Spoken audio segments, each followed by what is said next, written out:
Come and join us today in St. Petersburg, Florida. We're going to show you one of the oldest roadside attractions here and take you on one of the most highly rated restaurants in the city. All right, Sunken Gardens open from 10 to 4:30.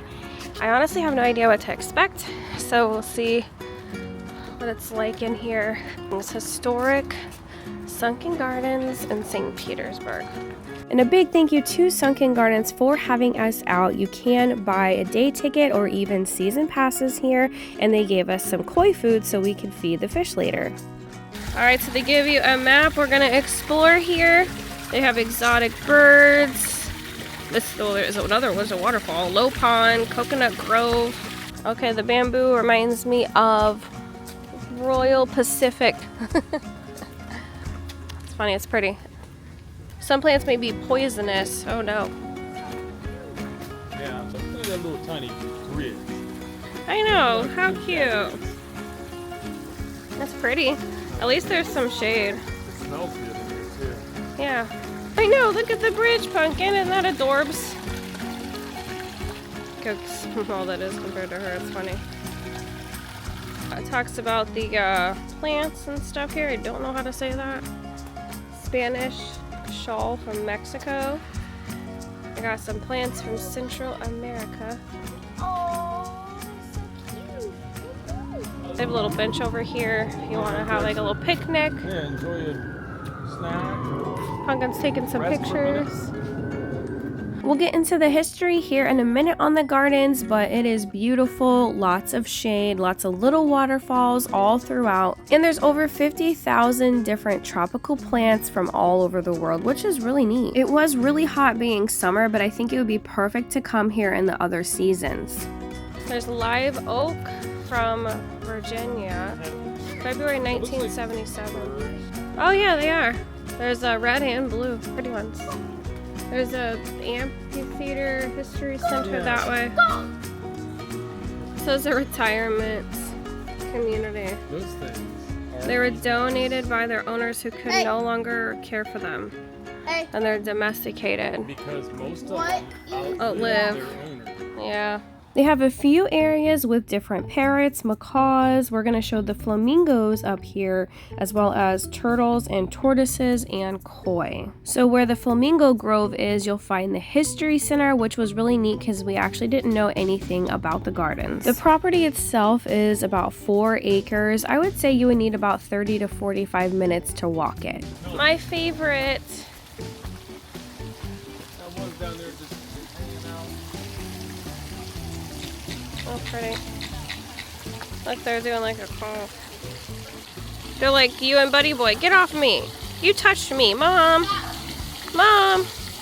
So going into the History Center, you learn that in 1911, George Turner, who was a plumber and a gardener, he purchased the 4 acres of land that would become this botanical attraction. And this was a sinkhole. So then in the 1930s, he drained the sinkhole, leaving a rich muck soil, which of course then started his gardening passion. And by the 1930s, he was charging 15 cents for tours. In the 1940s and 50s, they built the official entrance and the gift shop, had weddings, beauty contests, garden clubs, and fashion shows. And then his sons in the 1950s, after World War II, they brought their first flock of flamingos. In the 60s, they added a large walkway, they added more animals, even monkeys and penguins, which they do not have today. And in 1972, they had the highest attendance records because Disney World just opened in Orlando. They just opened up that History Center in 2022, so that's fairly new, and that's really neat to just add on to the gardens still.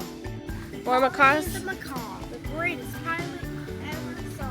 It's like Parrot Mountain. Kind of. I'll have to link that video down below. In Tennessee, they had a huge, beautiful area with parrots. Look, what is that?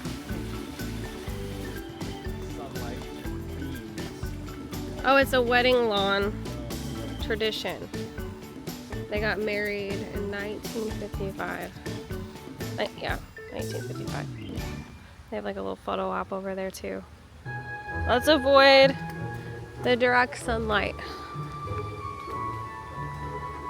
It's a nice pretty walk. I could see how pretty Just enjoying the view, walking out here.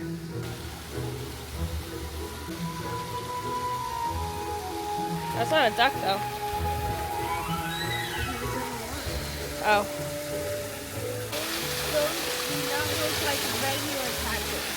It says be careful, active hive in this area. So there's a sunken garden stone. Fossilized limestone rock was originally found in the center of the sinkhole lake, which formed Sunken Gardens. Legend has it, he who sits upon the ancient stone shall be granted Pumpkin, you gotta sit on the stone. Buddy boy. If you sit on the stone, you'll be granted tranquility, inner harmony, and the talent to make things grow. This is gonna bring us inner peace, and joy, and happiness according to the sign here. Yay! Do we feel happier? No. Not yet. It takes time. But you guys gotta get up. Wait, let's see if Daddy feels happier. It worked! Yay! I'm a happy daddy. It worked for me. You're a happy boy. Look. Oh, it worked for him. Yay! Now it worked for Buddy. It just took a second. Whoa. Lizard crossing. The lowest pond. You are now 15 feet below street level, and the sinkhole site from which Sunken Gardens was developed, the lowest point in the gardens.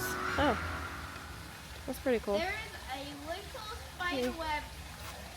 Okay, 14 is listed as waterfall. All right, beautiful. Butterfly. Butterflies. Here's the koi. Yeah, here's the koi fish. All right, we found the little koi pond. It's cute.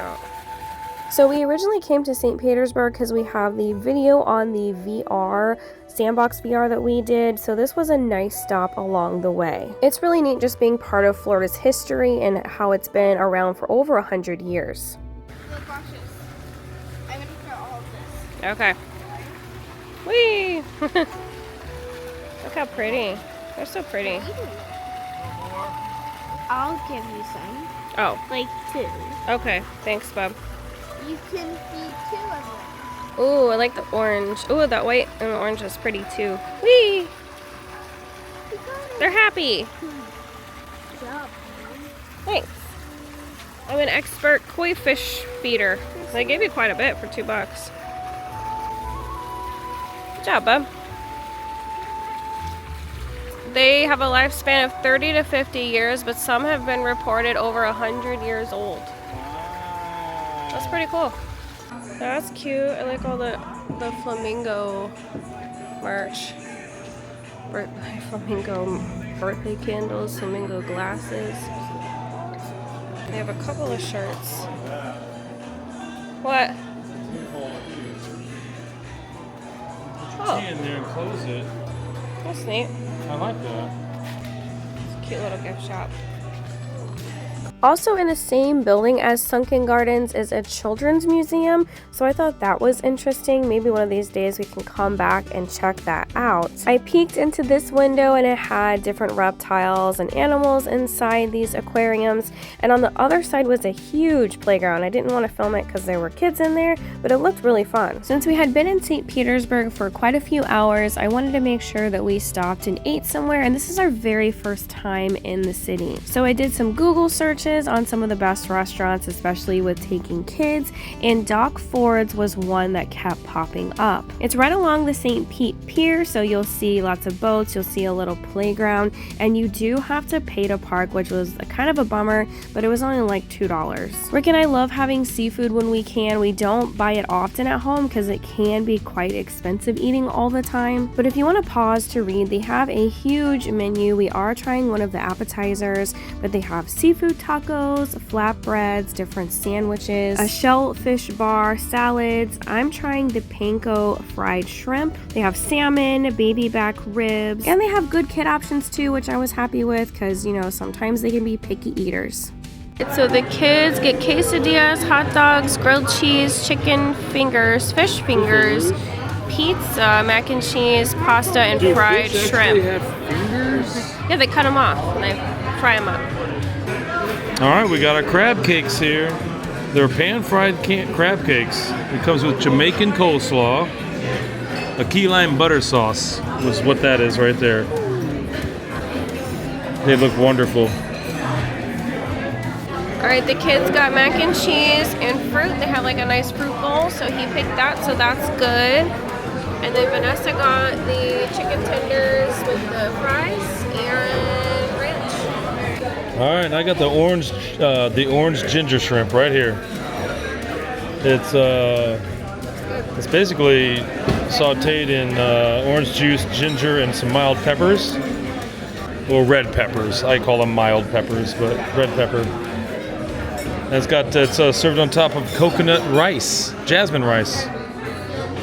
And Caesar salad over here, side salad with the jumbo. She got the panko shrimp, panko covered shrimp, right there.